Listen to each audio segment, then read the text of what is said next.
En el campo se produce la mayor parte de los alimentos y materias primas que se consumen en la ciudad. Muchos de los productores agrícolas son campesinos indígenas. De ellos hablaremos el día de hoy.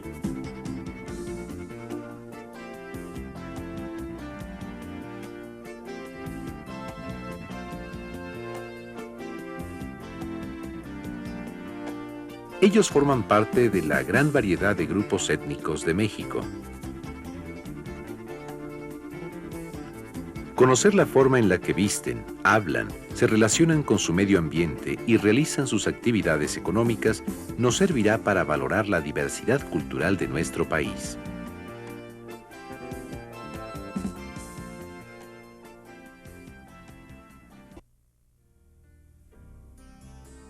Importantes culturas prehispánicas como la maya y azteca poblaban el territorio mexicano antes de la llegada de los españoles. Estos pueblos habían logrado un gran desarrollo tanto en sus sistemas de organización económica y social como en las ciencias, las artes y la arquitectura.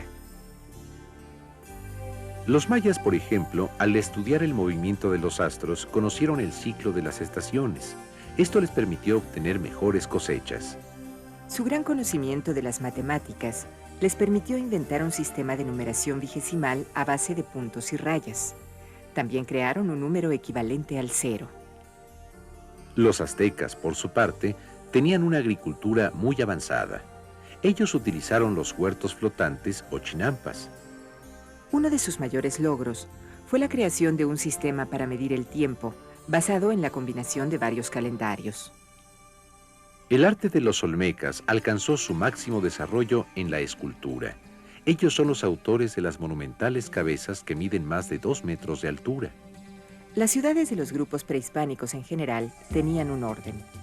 El centro ceremonial, con templos construidos sobre pirámides, edificios y calzadas, estaba rodeado de las casas con sus amplios solares.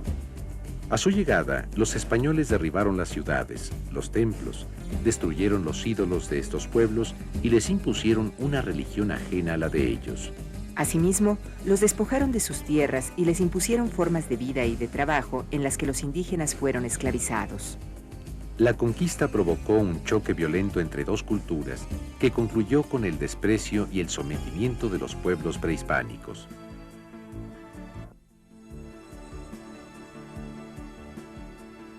No solo hubo un choque cultural entre españoles e indígenas, también se produjo una fuerte mezcla de razas que dio origen al mestizaje. El México de hoy está compuesto de una gran mayoría mestiza y 56 grupos indígenas.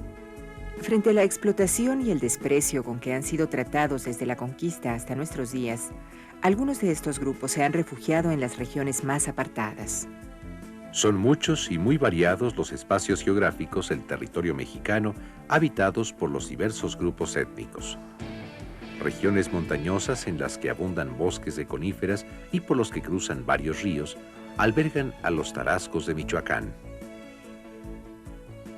Los choles van y vienen en una región del norte de Chiapas, donde entre loros, tepezcuintles y una flora exuberante, surgen cascadas como las de Agua Azul y Misolá. En el desierto de Sonora, uno de los más secos y áridos del mundo, donde las temperaturas son muy elevadas y se encuentran mezquites y pitayas, se levantan las casas de los indígenas mayos. Los huastecos de San Luis Potosí viven cerca de ríos como el Pánuco. En un ambiente de higueras y naranjos, conviven con guacamayas y mapaches en el trópico húmedo. En un valle del estado de Guanajuato, casi plano, de tierra semiárida, entre palmas, cactus y reptiles, los chichimecas luchan por sobrevivir. Estos son algunos ejemplos de la gran variedad de espacios geográficos que habitan los pueblos indígenas y que contribuyen a hacer tan diferente a un grupo étnico de otro. Las diferencias en la actividad económica de los grupos étnicos están relacionadas con el tipo de recursos que hay en el territorio que ocupan. En las regiones montañosas en las que abundan los bosques, es común que algunos pueblos indígenas trabajen en la explotación forestal. La cercanía de lagos y lagunas favorece que sus moradores más cercanos tengan la pesca como actividad económica importante. Asimismo, los hay como los tarahumaras, que entre otras cosas se emplean en la explotación de las minas. Además de sus actividades tradicionales, los huastecos se dedican a la transformación de la caña de azúcar en piloncillo. Para los lacandones, la apicultura tiene cierta importancia, pues usan la cera del panal para la elaboración de velas y la miel para endulzar el atole. Ante la pobreza de recursos, los hombres de algunas comunidades indígenas, como los mazahuas, se emplean como jornaleros en otras tierras o como albañiles en las ciudades más cercanas. Los chinantecos, por ejemplo, dedican sus mejores tierras no a la siembra del maíz, sino a cultivos comerciales como la caña de azúcar, el tabaco y el arroz. No obstante estas diferencias, veremos que también existen algunos rasgos que los identifican. La familia como base de la organización social y el trabajo comunitario son dos valores fundamentales que comparten todos los grupos étnicos.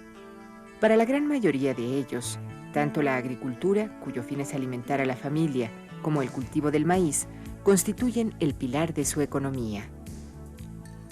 Otra característica que se encuentra en la mayoría de las comunidades indígenas es el intercambio entre ellos o en los mercados locales más cercanos, cuando tienen productos sobrantes de su trabajo. Todos los grupos étnicos tienen una producción artesanal que forma parte de su economía y les permite expresarse artísticamente.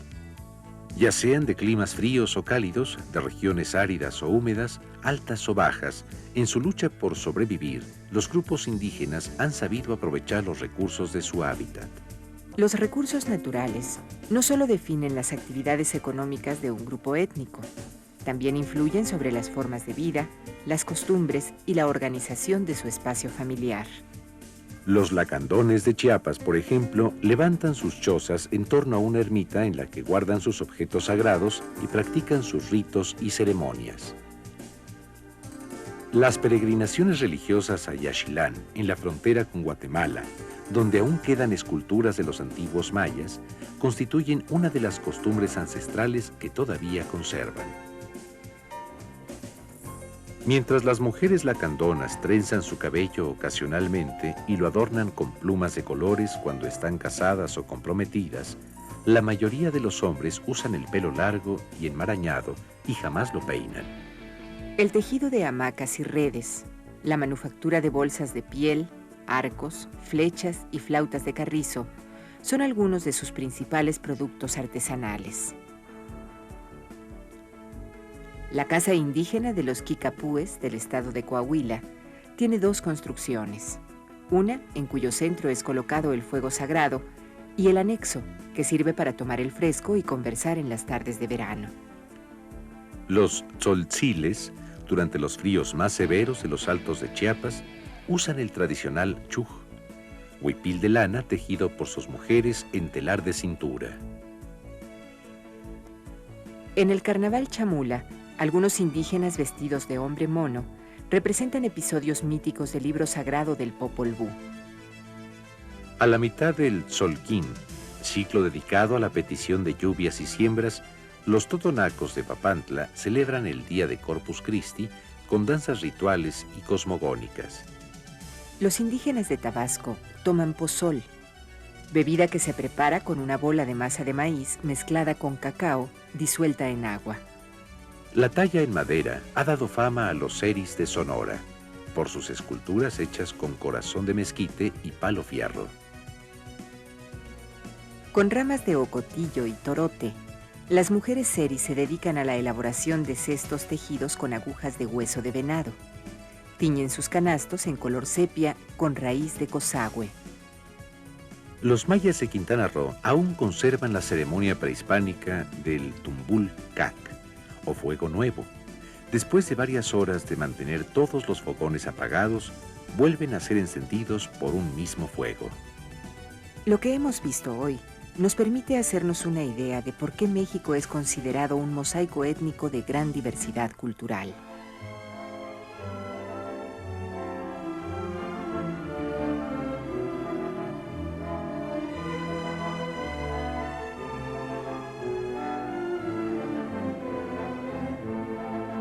En el Cerro del Fortín, Oaxaca, se celebra el 16 de julio de cada año la fiesta del Lunes del Cerro, o fiesta de la Guelaguetza. El festejo está dedicado a la diosa Centeotl del maíz y la fertilidad. A dicha ceremonia vienen grupos indígenas de las 7 regiones del estado de Oaxaca, cargando los productos propios de su región. Al término del bailable, los indígenas regalan los productos que han traído de su región al público asistente a la festividad.